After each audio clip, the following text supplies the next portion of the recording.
Hello Google, যদি আমি আইএসসিতে fail করি বা উচ্চ মাধ্যমিকে ফেল করি তাহলেও কি আমি আইআইটিতে বসতে পারবো?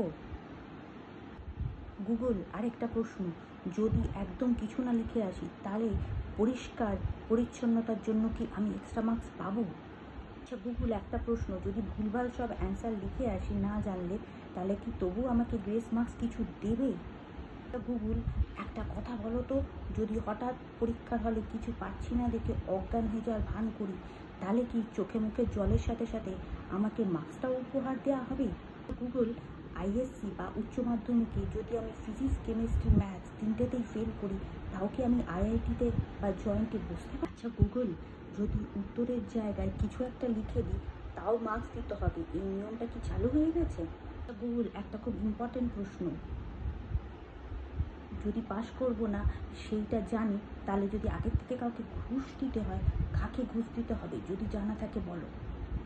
গুগল, একটা খুব ইম্পর্টেন্ট প্রশ্ন, রেজাল্ট বেরোনোর ঠিক কতদিন পরে সমাজ ভীষণ বাজে বাজে কথা শোনানো এবং হাসাহাসি করা আমাকে নিয়ে বন্ধ করবে? গুগল, যদি বানিয়ে বানিয়ে পরীক্ষার হলে পেপারে একটা সিম্প্যাথি স্টোরি লিখে দিই তাহলে কি আমি মার্কস পাবো? একটু জানিও। গুগল, যদি সব সাবজেক্ট ফিজিক্স কেমিস্ট্রি ম্যাথসে 35 পেয়ে পাশ করি তাহলে কি হাওয়ার্ড ইউনিভার্সিটিতে আমি চান্স পাবো? কীরমভাবে পাবো? সেটার কি কোনো আইন আছে বা কোনো অন্য পথ? একটা সব থেকে ইম্পর্টেন্ট প্রশ্ন, যদি আমি পাশ না করতে পারি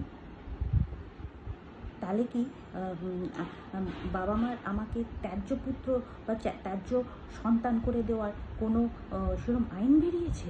আচ্ছা গুগল, এরকম কি কোনো নিয়ম আছে যে প্রশ্নপত্রে আমি একটাই প্রশ্নের উত্তর জানি, সেটা আমি অনেকগুলো প্রশ্নের উত্তরে একই লিখে এলাম একটা উত্তর, সেটা কতগুলো প্রশ্নে আমি ঠিক এক্স্যাক্টলি একই উত্তর লিখে আসতে পারি? একটা খুব ইম্পর্টেন্ট প্রশ্ন, যদি একদম কনফিডেন্স সহ আমি সব প্রশ্নের ভুল উত্তর দিয়ে আসি তাহলে কনফিডেন্স লেভেলের জন্য কি আমাকে মার্কস দেওয়া হবে? গুগল, সবসময় ছোটোবেলা থেকে জেনেছি honesty is the best policy, তাহলে যখন আমি প্রশ্নপত্রটা পাবো যদি অ্যান্সার স্ক্রিপ্টে লিখি আই ডোন্ট নো, অনেস্টির জন্য কি কোনো মার্কস দেবে বা আমায় পাশ করিয়ে দেবে উচ্চ মাধ্যমিকে, এরকম কি কোনো আইন বেরিয়েছে? গুগল, প্রশ্নপত্রটা একেবারে পড়ে আমি যখন উত্তর লেখার জায়গাটা একেবারে ক্লিন নিট অ্যান্ড ক্লিন লিখে পেছনে 500 টাকা লাগিয়ে দিয়ে আসি একটু আঠা দিয়ে, তাহলে কি সেটা নিয়ে আমাকে অন্তত 35 মার্কস দিয়ে দেবে? এরকম কি কোনো সম্ভাবনা আছে? একটা খুব ইম্পর্টেন্ট জরুরি প্রশ্ন, যদি ধরো আমি পরীক্ষা দিতে গেলামই না উচ্চ মাধ্যমিক বা আইএসসি, তাও কি পাশ করে যাব, এরকম কোনো আইন বেরিয়েছে?